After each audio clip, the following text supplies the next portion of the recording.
सूर्य पर कैसे पहुंचेगा सूर्ययान? सूर्य पर कैसे उतरेगा सूर्ययान?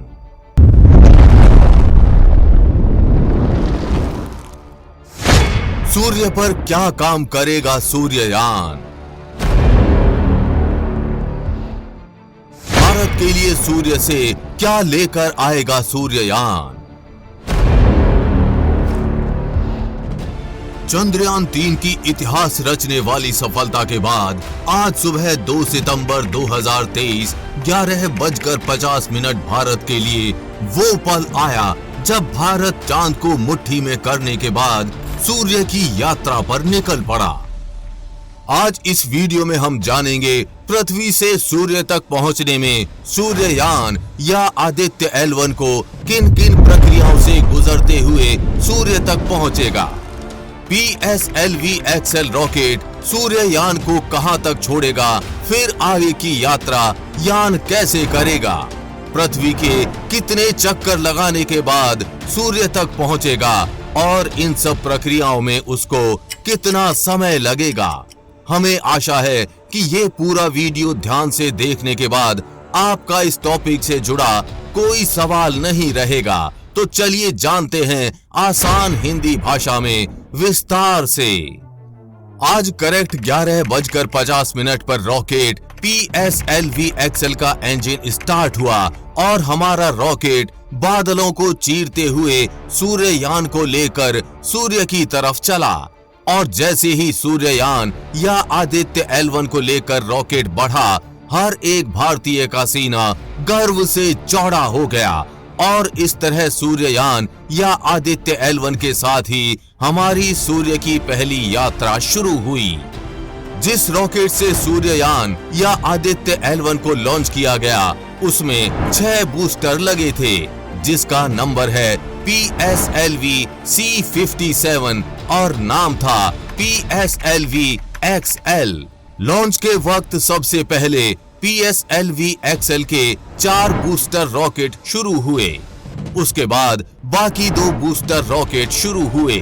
100 सेकंड यानी आसमान में 62 किलोमीटर की ऊंचाई पर पहुंचने पर 4 बूस्टर रॉकेट PSLV XL से अलग हो गए और रॉकेट का लिक्विड इंजन स्टार्ट हो गया।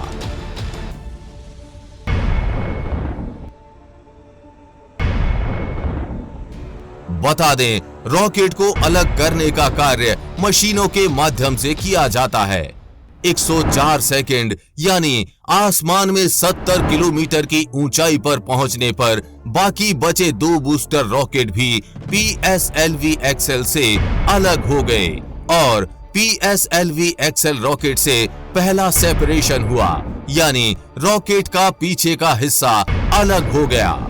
सभी 6 बूस्टर रॉकेट्स और पहला सेपरेशन अलग होने के बाद रॉकेट की रफ्तार 6437 किलोमीटर प्रति घंटा पहुंच गई थी।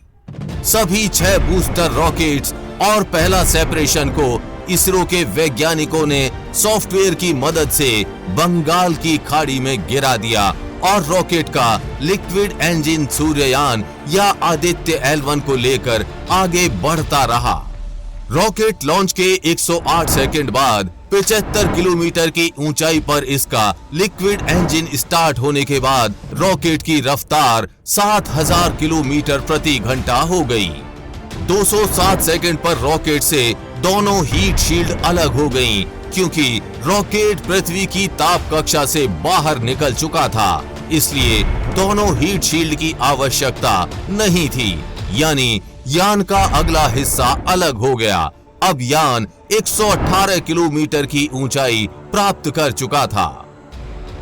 उसके बाद PSLV XL रॉकेट से दूसरा सेपरेशन हुआ। 264 सेकंड पर रॉकेट से लिक्विड इंजन अलग हुआ। रॉकेट से लिक्विड इंजन अलग होने के बाद क्रायोजेनिक इंजन स्टार्ट हुआ और सूर्ययान को लेकर पृथ्वी की निचली कक्षा की तरफ तेजी से बढ़ा। 383 सेकंड पर क्रायोजेनिक इंजन भी बंद हो गया। रॉकेट यहां तक 1244 किलोमीटर की ऊंचाई प्राप्त कर चुका था। 383 सेकंड पर PSLV XL रॉकेट से तीसरा सेपरेशन हुआ। यहाँ इसका cryogenic engine PSLV XL rocket से अलग हो गया। रॉकेट यहाँ तक 2662 किलोमीटर की ऊंचाई प्राप्त कर चुका था।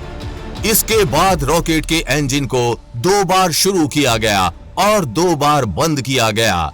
यहाँ इसको ट्रैक करने के लिए यूरोपियन स्पेस एजेंसी की मदद ली गई, क्योंकि यान भारतीय ट्रैकिंग सिस्टम से बाहर जा चुका था। लॉन्च के करीब 63 मिनट बाद रॉकेट PSLV XL से आदित्य L1 स्पेसक्राफ्ट अलग हो गया और PSLV XL रॉकेट ने आदित्य L1 को धरती की निचली कक्षा में छोड़ दिया, जो 235 किलोमीटर गुणा 19,500 किलोमीटर की पेरिजी और एपोजी वाली अंडाकार कक्षा है। अब आदित्य L1 16 दिनों तक धरती के चारों तरफ 5 अंडाकार चक्कर लगाएगा। इस दौरान 5 बार ऑर्बिट बदला जाएगा ताकि सही गति मिल सके।